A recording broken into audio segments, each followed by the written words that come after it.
हाय दोस्तों, आपका स्वागत है आपके अपने channel net exam history preparation पर। तो चलो गाइस, आज फिर क्लास शुरू करते हैं अध्याय 7, जिसमें अशोक के बारे में पढ़ रहा है। उन्हीं का आगे और पढ़ते हैं। अशोक एक अनोखा सम्राट।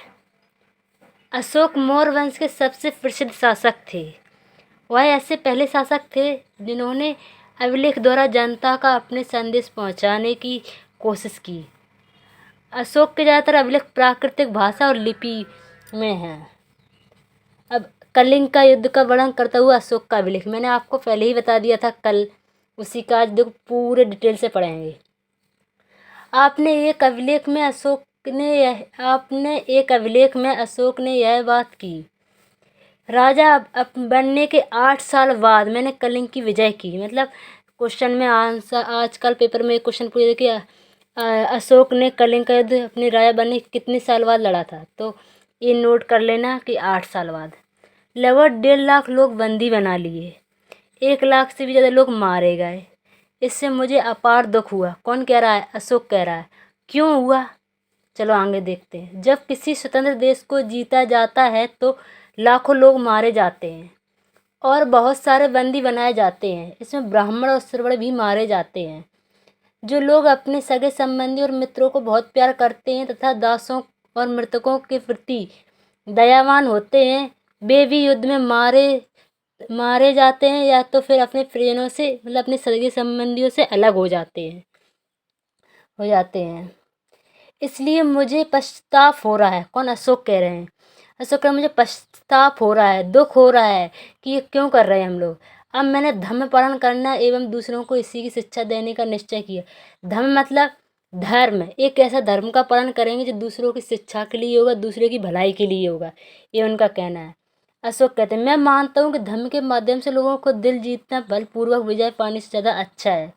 मैं यह अभिलेख भविष्य के लिए एक संदेश के रूप में इसलिए उत्कीर्ण कर रहा हूँ, मतलब इसलिए छोड़ रहा हूँ कि मेरे बाद मेरे बेटे पोते भी युद्ध ना करें। वो युद्ध के सख्त खिलाफ हो गए। इसके बदले में उन्हें यह सोचना चाहिए कि धर्म को कैसे बढ़ाया जाए। मतलब ये इनका कहने का मतलब कि युद्ध ना करें, यह सोचना चाहिए कि धर्म को आगे कैसे बढ़ाया जाए। कलिंग की लड़ाई से युद्ध एक आपके लिए छोड़ दिया जा रहा है, प्लीज़ कमेंट में लिख देना एक क्वेश्चन, इसका आंसर दें। कलिंग की लड़ाई से युद्ध को लेकर अशोक के विचारों में कैसे परिवर्तन हुआ। और धम्म संस्कृत शब्द अर्थ।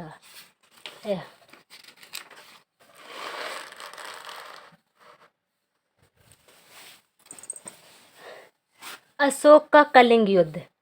कलिंग तटवर्ती उड़ीसा का प्राचीन नाम है, जो अशोक ने यहाँ युद्ध किया था अपने राजा बनने के 8 साल बाद।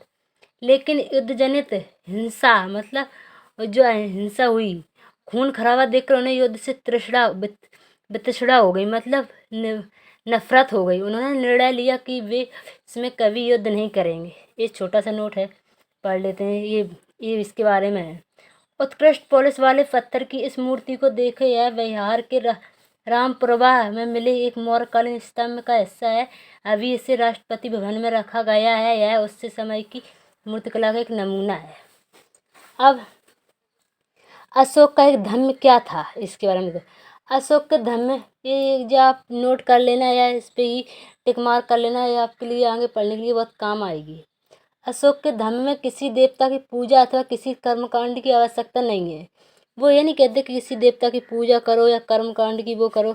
वो तो एकदम सरल भाषा में बहुत अच्छे कर्तव्य नियम बता रहे हैं। उन्हें लगता था कि ऐसे पिता अपने बच्चों को अच्छे व्यवहार की शिक्षा देते हैं, वैसे ही यह उनका कर्तव्य था कि वे अपनी प्रजा को निर्देश दें, मतलब उपदेश दें। वे बुद्ध के उपदेशों से भी प्रेरित थे। ऐसे कई समस्या थी जिनके लिए उनमें संवेदना थी। उनके साम्राज्य में अलग अलग धर्मों को मानने वाले लोग थे और इससे कई बार टकराव पैदा हुआ था, क्योंकि अपने धर्म के लिए हर कोई लड़ता है। आज भी देख लो, वर्तमान में जानवरों की बलि चढ़ाई आज भी चढ़ती है। दासों और नौकरों के साथ क्रूर व्यवहार किया जाता है, आज भी फिल्मों में दिखाया जाता है। इनके लिए अलावा परिवार में और पड़ोसियों के बीच भी झगड़े होते रहते हैं। गांव में बहुत सारे उदाहरण मिल जाएंगे आपको। अशोक ने यह महसूस किया कि इन समस्याओं का निदान करना, मतलब इन समस्याओं को दूर करना हमारा कर्तव्य है, यही धर्म का सबसे वो है। ये नहीं कोई बड़े कर्मकांड करो, बड़ी पूजा करो, नहीं, छोटी चीज़ें सॉल्व करो, इसी में उनका धर्म है। इसलिए उन्होंने धम्म महत्ता नाम के अधिकारियों की नियुक्ति की, जो जगह जगह जाकर धर्म की शिक्षा देते हैं। इसके अतिरिक्त अशोक ने अपने संदेश कई स्थानों पर शिलाओं और स्तंभों पर खुदवा दिए। अधिकारियों को यह निर्देश दिया कि वे राजा के संदेश को उन लोगों को पढ़कर सुनाए जो खुद पढ़ नहीं सकते, मतलब जो को पढ़े उनको पढ़कर सुनाए। और धर्म कहाँ तक फैला? सीरिया फैला था, मिस्र फैला था, ग्रीस तथा श्रीलंका में भी दूत गए थे। उन्होंने सड़कें बनवाई, कुएं खुदवाए और विश्राम गृह बनवाए। इसके अतिरिक्त उन्होंने मनुष्य और जानवरों की चिकित्सा भी व्यवस्था की। फिर यहाँ तक ही था। अब इसके बारे में पढ़ते हैं। अपनी प्रजा के लिए अशोक के संदेश क्या है? लोग विभिन्न अवसरों पर अनुष्ठान करते हैं, जैसे कि उदाहरण, जब वे बीमार होते हैं तो बहुत से लोग कहते हैं, आजकल बहुत दिख रहा है, हमारे गांव में खुद की कोई भूत लग गया, ये करो वो करो। ऐसा कुछ नहीं है, सब अंधविश्वास है। जब उनके बच्चे का विवाह होता है तब तो खासकर करेंगे, बच्चों के जन्म पर, और वो भी लड़का के जन्म पर करेंगे। और जब यात्रा शुरू करते हैं तब वे तरह तरह के अनुष्ठान करते हैं। एक कर्मकांड किसी काम के नहीं है, अशोक कह रहे हैं। इसके बदले यदि लोग दूसरी रीतियों को माने तो वह ज़्यादा फलदायी होगा। ये अन्य प्रकार की रीतियाँ हैं, क्या हैं देख ले। ये है अपने दासों, अपने नौकरों के साथ अच्छा व्यवहार करना, बड़ों का आदर करना, सभी जीवों पर दया करना, जो आज की तरह कहते हैं अंडे की आमलेट, मुर्गा को टांग खाना, ये सब छोड़ दें। और और ब्राह्मणों तथा श्रमणों का दान देना। अपने धर्म की प्रशंसा या दूसरे के धर्म की निंदा करना ये गलत बात है, सबसे ज़्यादा गलत बात है। जो कि ऐसा आजकल होता है, मुसलमान बेकार, हिंदू बेकार, कोई नहीं। भगवान के लिए तो सब एक जैसे हैं।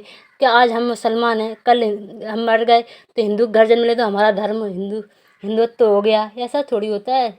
भाई भाई हैं दोनों ही, दोनों की ही बातें गलत हैं। हर किसी को दूसरे धर्म का आदर करना चाहिए। यदि कोई अपने धर्म की बड़ाई और दूसरे के धर्म की बुराई करता है तो वह वास्तव में अपने धर्म को ज़्यादा नुकसान पहुंचा रहा है, खुद अपने धर्म को नुकसान पहुंचा रहा है। इसलिए हर किसी को दूसरे के धर्म के प्रमुख विश्वासों को समझने की कोशिश करते हुए उसका आदर करना चाहिए। भारत के प्रथम प्रधानमंत्री पंडित जवाहरलाल नेहरू ने लिखा, उनके अधर्म उपदेश आज भी हमसे एक जैसी भाषा में बात करते हैं जिन्हें हम समझ सकते हैं। अशोक के धर्म के बारे में बोल रहे हैं और जिनमें से हम बहुत कुछ सीख सकते हैं। अशोक ने धर्म के विचारों को दूर दूर तक फैलाने के लिए उन बातों को बताया जो आपके अनुसार आज भी प्रासंगिक हैं। अशोक के संदेश के उन हिस्सों को बताओ आज भी प्रासंगिक है। ये छोटी सी ब्राह्मी लिपि आधुनिक भारत की ज़्यादातर लिपियाँ पिछले सैकड़ों वर्षों में ब्राह्मी लिपि से उत्पन्न हुई हैं। आप आ अक्षर को अलग अलग भाषाओं में देख सकते हैं, जैसे कि देखो ये आ अक्षर, ऐसे देखो ये देवनागरी में है। आरंभिक ब्राह्मी में ऐसा बंद था, बांग्ला में ऐसा बंद था, मलयालम में ऐसा बंद था, तमिल में ऐसा बंद था। ये अनंत और भी देख लेते हैं।